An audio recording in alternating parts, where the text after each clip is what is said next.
Hello, hello. Hello, Ethan, Steve, Thomas, Bo, Mark, Harry, Hamilton, Corinne. Where's Jamal? Gang, settle in.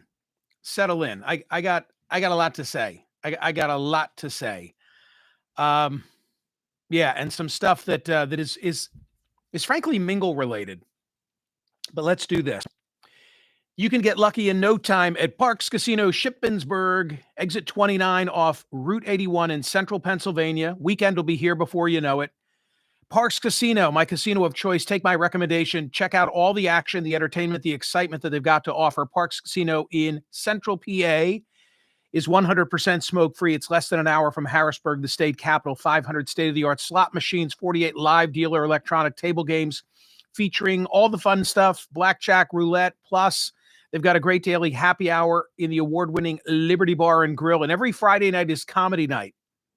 I was watching some Kill Tony, that Netflix special. I love watching comedy. I'm really on a comedy kick. And Friday night, Mark Riccadonna from the USO Comedy Tour headlines, and then live music every Saturday night in the side pocket. This Saturday, the duo Newman Day taking the stage in Shippensburg. Get out to Shippensburg and mingle. Every Tuesday, it's the Parks Casino 50% golden discount. All guests 50 and older enjoy a 50% discount.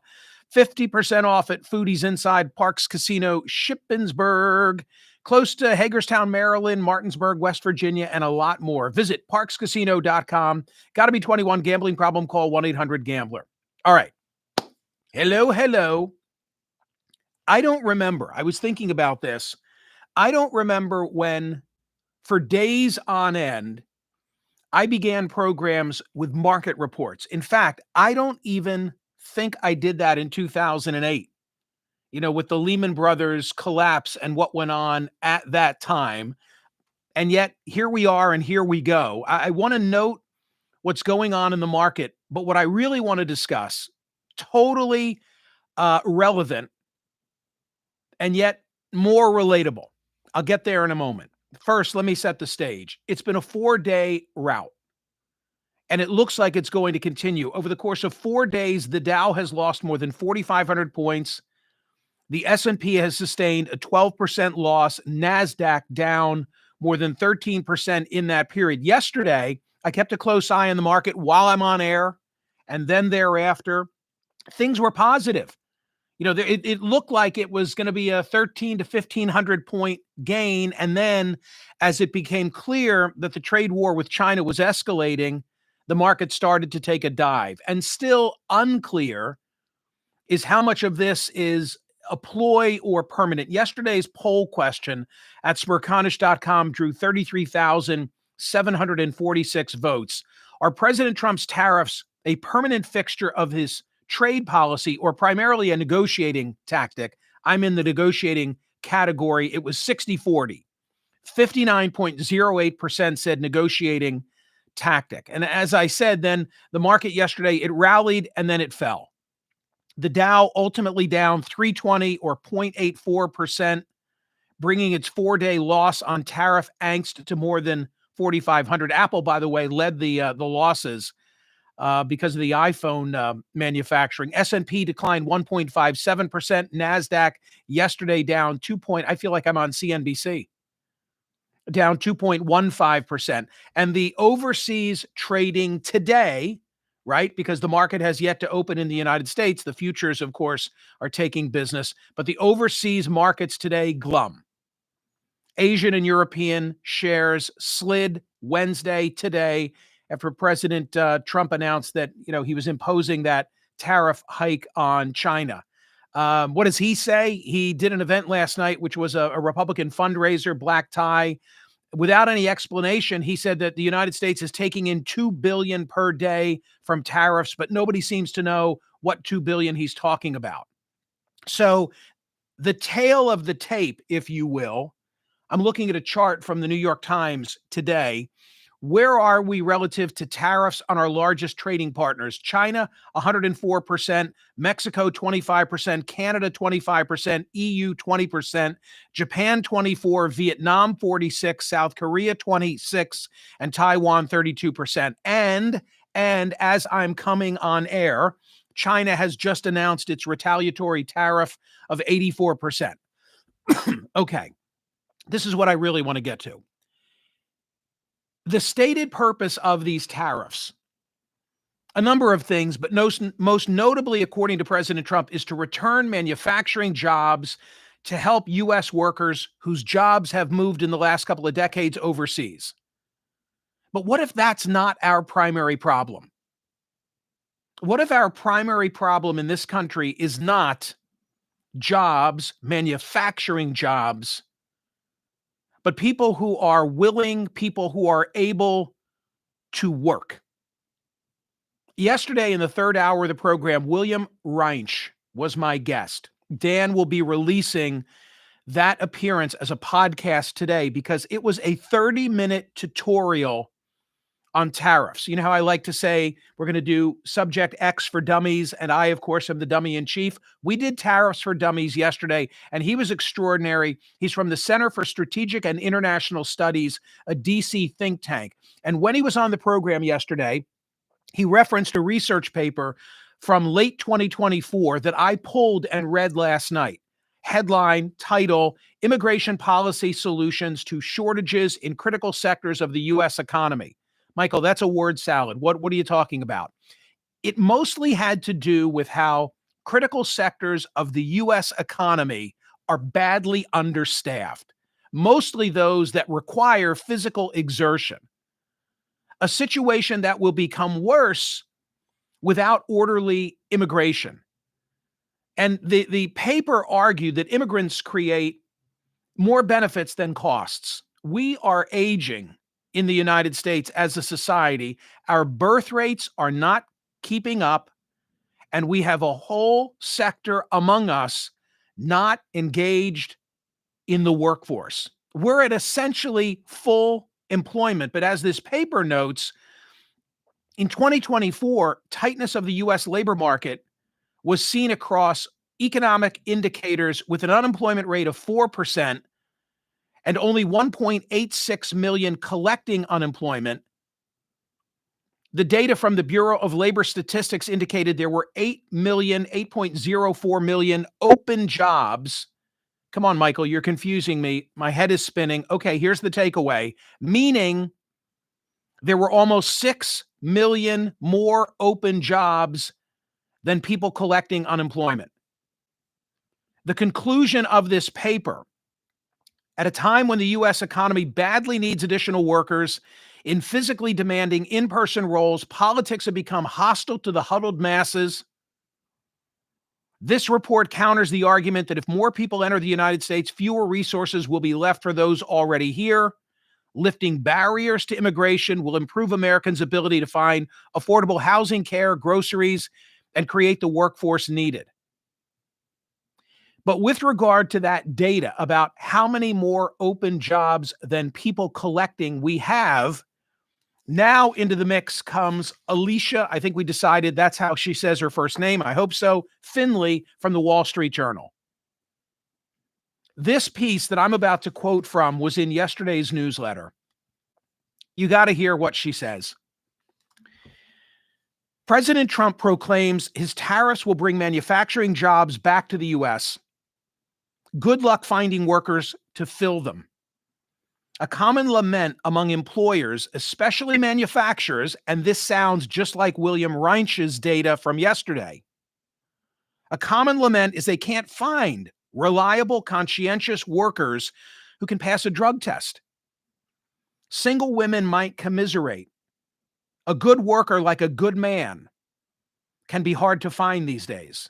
Blame government, which showers benefits on able-bodied people who don't work while at the same time subsidizing college degrees that don't lead to productive employment. The result is millions of idle men and millions of unfilled jobs, what an economist would call a deadweight loss to society. Listen to the statistics. 40% of small business owners in March reported job openings they couldn't fill, with larger shares in construction, 56%, transportation, 53%, manufacturing, 47%. Can I just stop there? If the tariff policy is successful and manufacturing jobs are flooded to the United States, who's going to fill them? Who's going to fill them, especially if we're in the midst of this immigration crackdown, if we already have 47% vacancy? The Labor Department's job openings and labor turnover survey of businesses tells a similar story. There are twice as many job openings in manufacturing than in the mid-2000s as a share of employment. Save for during the pandemic, America's worker shortage is the worst in 50 years.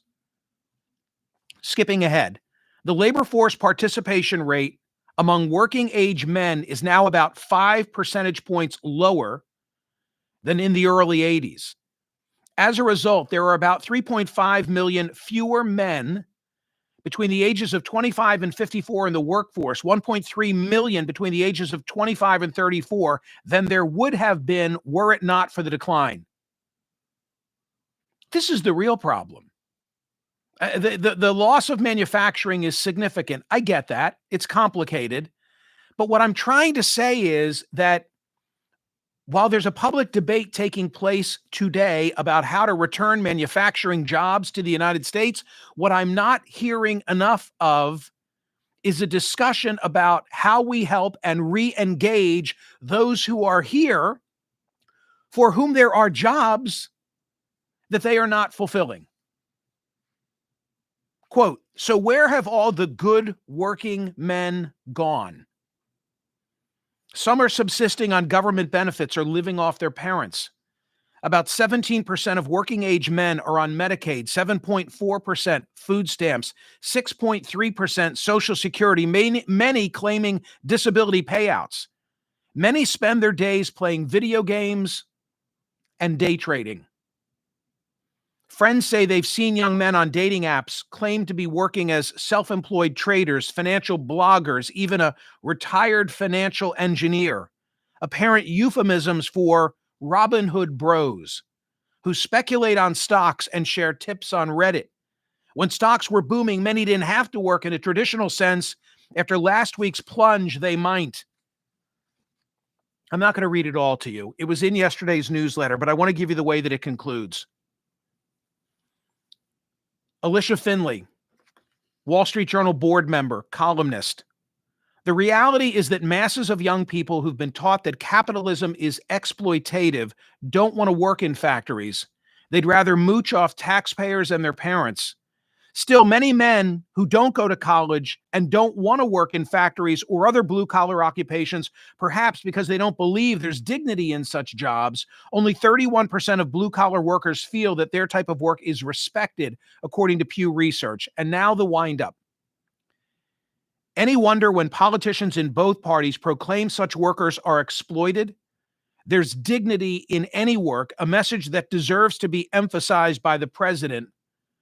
The decline in work among young men is a far bigger problem for the nation's economic and cultural vitality than the decline in manufacturing jobs. It can't and won't be solved with tariffs. Do you agree with that? Because that is the poll question today. Which poses a greater challenge for America's future? Young men's decreasing workforce participation or the decline in those manufacturing jobs? Do you know what this reminds me of? There is a lot of mingle-related subject matter at play here. And it reminds me of Scott Galloway, Professor G, frequent guest of mine. He has spoken, he has written so eloquently on the issues of young men. I'm looking at a transcript, a partial transcript of an interview that I did with Scott Galloway, August of 2024. A quote from Galloway. In fact, it was a quote that I remember I said to him after the interview, I said to him, I need to go back and watch this tape. You just hit me with so much worthy data. I don't want to lose any of it. Young people are 24% less wealthy than they were 40 years ago versus 70-year-olds who are 72% wealthier. Young families are struggling. 3 million men between the age of 25 and 34 are no longer seeking employment. 1 out of 3 young men doesn't have a girlfriend. 2 out of 3 young women under the age of 30 do have a girlfriend because they're dating older for more economically and emotionally viable men. So we need programs that lift up all young people, but we need to move away from this identity politics because it's not about promoting or advocating. It's turning to reverse discrimination. Another interview that I did with Scott. Let's see, this was November of 2024. Let's look at the stats. 40 years ago, the average age of the first-time home buyer was 36. Today, it's 54. Wow. Just like stop right there. Pre-pandemic, the average home was $290,000. Post-pandemic, it's $420 with an accelerated interest rate. You're looking at the average monthly mortgage having gone from $11,100 to $2,200. 40 years ago, 2/3 of people under the age of 30 had a home, 60% had a child. Have all of a sudden young people opted out of having a home and a child? Maybe they just can't afford it. By the way, going to talk today in the third hour of the program about young women. Women choosing not to be married. Why are they choosing not to be married? I think they're choosing not to be married because men are struggling. I know it's like it's not able to be condensed to a soundbite, right? And it doesn't have the attention of the politicians. But I think these are the bigger problems. Young men are struggling. Young women don't want to settle down with them. They're instead marrying up in terms of age, marrying older men. Many of our young men today aren't prepared to fill the manufacturing jobs that President Trump says he's about to bring home. And this is the bigger problem, in my opinion.